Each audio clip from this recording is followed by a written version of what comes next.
Unë do t'i falenderoj të gjithëve që keni parë Snopi, që pëlqeni Snopi dhe që na pyesni çdo ditë a do të ketë sezon të dytë. E prisja këtë pyetje, siç e kam pritur kur seriali u dha në Top Channel, siç e kam pritur kur e dham serialin në faqen snop.al dhe siç patjetër e kam e mora edhe tani. Ajo është një punë shumë e madhe, është një punë e jashtëzakonshme. Në qoftë se ju e keni vënë re gjatë gjithë filmit, ju nuk e keni ndier reklamën. Pra, nëse do t'ju rikthesh dhe thoja ku ishte ai momenti që ju bezdisi një produkt apo një përmendje, ju nuk e dini ku ishte ai moment sepse nuk ka. Unë jam munduar që t'i qëndroj besnik kontentit dhe filmit. Unë jam munduar që mos bëj kompromise dhe të fus në mes të një aksioni diçka që nuk ka lidhje vetëm sepse jam e paguar për atë punë. Unë jam munduar që mos tallem me karakteret për të cilat kam harxuar një vit i ndërtoja. Dhe kur them të ndërtosh karakter, nuk do të thotë që unë do të them thjesht Paulini, Tesa, Albani është ky çuni që do Tesën, por Albani me gjithë biografinë e tij, Paulini me gjithë biografinë e tij, nga vjen çado, çka kërkon dhe gjithë kjo gjëja, unë nuk mund që ta ofendoj karakterin që e kam ndërtuar me mund dhe me shpirt, duke i dhënë atij një, nuk e di, një dhall apo çakmaku i kësaj firme. Kupton, nuk mund ta bëj dot. Dhe çdo gjë dhe çdo produkt do të ketë lidhje me personazhin apo me jetën, ndryshe pra të justifikohet pse është aty. Ndaj, duke qenë e tillë, sponsorat nuk kanë dëshirë këtë gjë. Sponsorat kanë dëshirë përmendje, kanë dëshirë minutazhe. Unë i falenderoj shumë të gjithë sponsorat, duke filluar nga Vodafone që ka qenë fantastik dhe na ka dhënë buxhetin më të madh. Por këto lloj filmash e para nuk duhet mbajtur vetëm me lek sponsorash. Këto lloj filmash duhet të dalin me pagesë dhe duhet shpërndahen si shpërndajnë filmat turk. Niveli i dytë, ajo çka ndodh me serialin në Shqipëri është që seriali jepet në televizion, e kemi edhe në Top Channel, por asnjë televizion nuk e paguan këtë. Madje më qesharake është që unë e kam çuar serialin diku tjetër përpara se ta çoja tek Topi dhe më kanë thënë që nuk jemi të sigurt se ky serial flet për drogën, ndërkohë që për mua ky është një serial tmerrsisht edukativ në konceptin tim. Por dakor, shkuam te Topi, bashkëpunim fantastik. Gjithsesi dhe televizionet nuk paguajnë asgjë për atë minutazh. Që unë mendoj që unë prap të paktën me Snopin jap një vlerë dhe i jap një produkt televizionit në programacionin e tyre, i jap një orë programacion të një gjëje që është e bërë mirë. Gjithsesi, kështu janë rregullat e tyre, këto janë televizionet dhe tham okay. Kështu që në momentin që e çon në televizion, ke një ndarje hapësirash 50-50%, pra 50 të hapësirës e merr televizioni, 50 ti. Dhe që kjo mua më duket shumë fair. Të them të drejtën, mendoj që televizionet duhet ta blejnë, por në këtë rast edhe për ne është shumë e vështirë të realizojmë një film, në momentin që unë t'jap një produkt që realisht është shumë i mirë, ndoshta duhet të jetë një përqindje tjetër që edhe ne të përfitojmë pak më shumë, sepse në fund të ditës nuk ka ndonjë filmmaker që bën lek, apo është duke ble makina shtrenda duke jetuar në luks nga kinemaja, por ne çfarë marrim e investojmë. Dhe ky është një prodhim që i kalon 400.000 eurot, të paktën vitin e kaluar. Dhe mbasi ndodhi ky proces i filmit, ku ne refuzuam që ta japim të ndanim edhe YouTube-in, pasi është, siç thashë, shumë cilësor. Kemi punuar, regjizori Redi Treni ka bërë punë të mrekullueshme, Latif Hyseni që është drejtori i fotografisë, është ka drejtori e fotografisë më të mirë në Ballkan, pra është gjithë ai ekip, kostumografët, çdo gjë, janë gati 100 e ca veta që u mund ta them shkurt janë në bordero, njerëz të cilët kanë punuar për këtë serial. Kështu që unë nuk doja që le të paktën të mbulonim shpenzimet tona. Ndaj hapëm një faqe snop.al. Tani në snop.al e vërteta është që janë regjistruar mbi 35.000 veta. Në 35.000 veta, nëse me shifrën që paguanin, nëse të paguanin atë shifër që ishte 20 euro, më duket, a diçka e tillë, ne të paktën do kishim mbuluar dhe një pjesë të mirë të shpenzimeve. Por realisht nuk ndodhi kjo. U regjistruan shumë mira veta, por në momentin që duhet paguanin, nuk donin paguanin, dhe kështu që pagoi vetëm një pjesë, shumica e njerëzve që jetojnë jashtë, pra janë emigrant, të cilët i falenderoj shumë.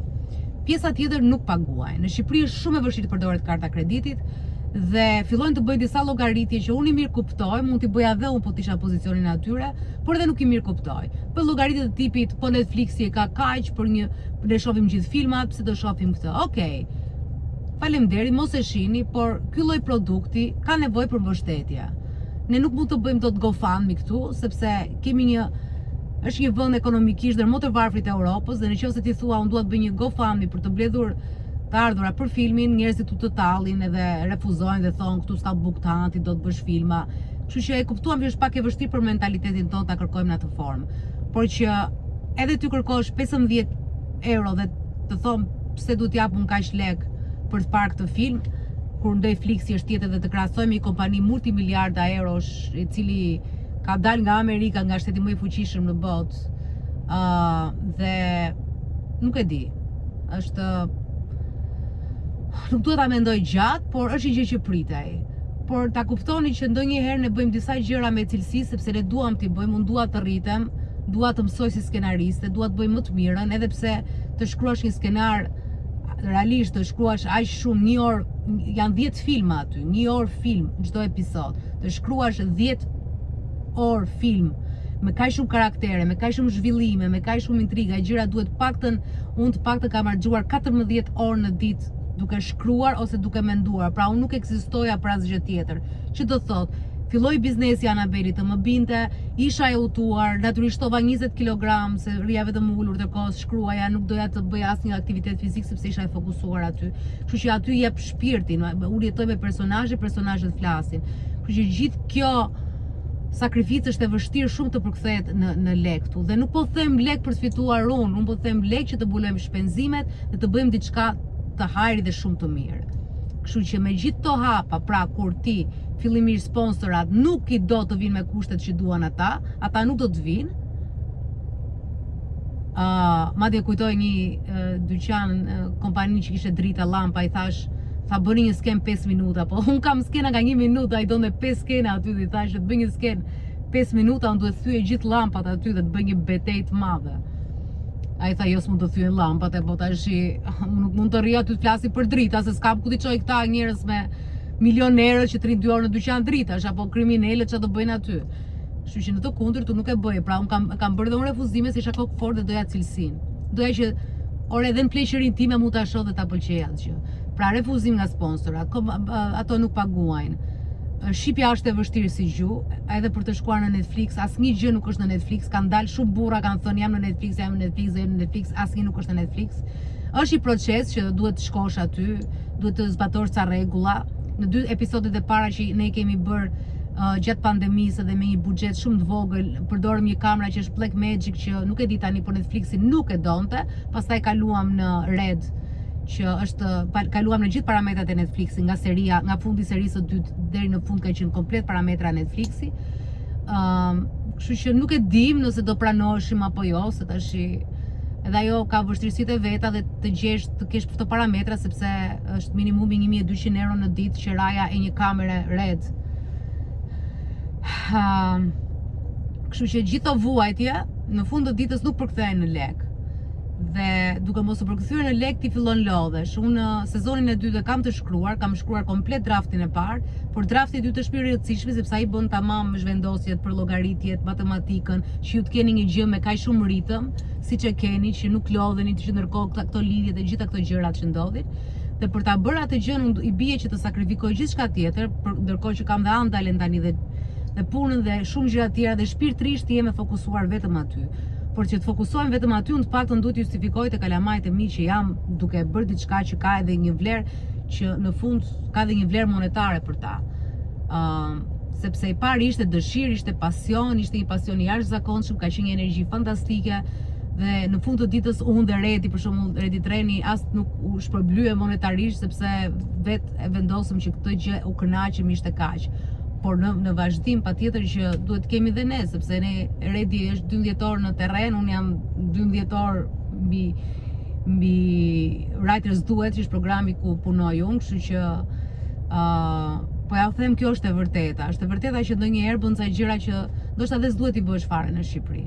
Nuk duhet i bësh sepse ja ç'a ndodh. Unë ngel me pengjet e mia pse s'bëj sezonin e dytë, ju e pëlqeni dhe do donit. Unë e di se ç'a do do sezonin e dytë është fantastik. Por sezoni i dytë shkon rreth 600.000 euro. Ky është filmi, edhe që është lirë për një serial. Sezoni i dytë ka 16 seri, edhe është, më thënë 16 seri, 600.000 euro nuk është keq. Por prap është shumë për të mbledhur 600.000 euro, ndërkohë që janë pa të sponsora që janë, ndërkohë lek do marri Big Brotheri që merr shumicën e lekëve, lek do të ha Andale, lek merr Anabeli, lek merr Klani, lek merr Aib, domethënë sa veta janë këtu. Kështu që tamam është një luftë me mullin të erës. Unë nuk kam qejf të dorëzohem në jetë, dhe nuk është se dorëzohem, por nga ana tjetër, fakti që po e bëj edhe këtë video që ju ta kuptoni dhe ndoshta një energji në ajër, dikush ta shofi dhe të propozoj që këtë gjë, qoftë në Shqipëri apo jashtë shtetit apo nuk e di, mund ta marrim dhe unë mund ta ribëj, mund të bëjmë një perl. I don't know, i ribëjmë jo, po e kam fjalën që nuk e di. Realisht nuk e di sepse nuk ka asnjë lloj. Të thënë shumë e qartë gjëja, se po të kishte, po të isha unë the loser që s'mundova, atëhere do ishin bërë shumë seriale me këtë lloj kualiteti, këtë lloj cilësie, kaq kast, domethënë këtë lloj kujdesin detajet deri në fund, me kaq pak përmendje reklamash, kaq pastër, domethënë do ishin bërë shumë, por nuk janë bërë. Edhe ato serialet që janë bërë dhe ndoshta kanë mbuluar shpenzimin, kanë marrë ndonjë fitim, nuk po bëhen më. Po ta vini re. Bëhen 2 sezone mbyllen. Bëhet 2 sezone njëri mbyllet sepse është e vështirë. Është e vështirë edhe për këta që futen ndoshta më të mençur se mua që ta monetizojnë sa më shumë. Dhe lën. Pra, kur s'është e lehtë për ato, imagjino për këtë gjë. Ju tha gjithçka që kisha në mendje, se kohë të tash edhe se kam pas dhe çik sedrën time që s'duhet të them shumë gjëra se dukem shumë sikur ankohem, po qahem, nuk është ka lidhja fare as me qiraman as gjë. Kjo është e vërteta e filmit. Është pure no money. We don't have the money. Kështu që Zoti do të qoftë me ne. Se di, nuk e di. Ndoshta juve do bëni diçka të mirë që nëse doni mund ta bëni share dhe mund të krijoni një zhurmë shumë e madhe dhe mund të jetë më lehtë për ne tek sponsorat. Më vonë mund t'i thoni njerëzve të tjerë ta klikojnë, mund të ndodhë kjo gjëja, mund të jetë fantastike. Por për momentin nuk kam një sezon të dytë që është absolutisht brillant, po komplimentoj vete, po është shumë i fortë. Edhe unë kam qenë kështu all in deri në fund, nuk e kam pengu veten asgjë, e prandaj që është shumë i shtrenjtë, por lefta, money. Po faleminderit shumë. Faleminderit për çdo mbështetje. Thank you.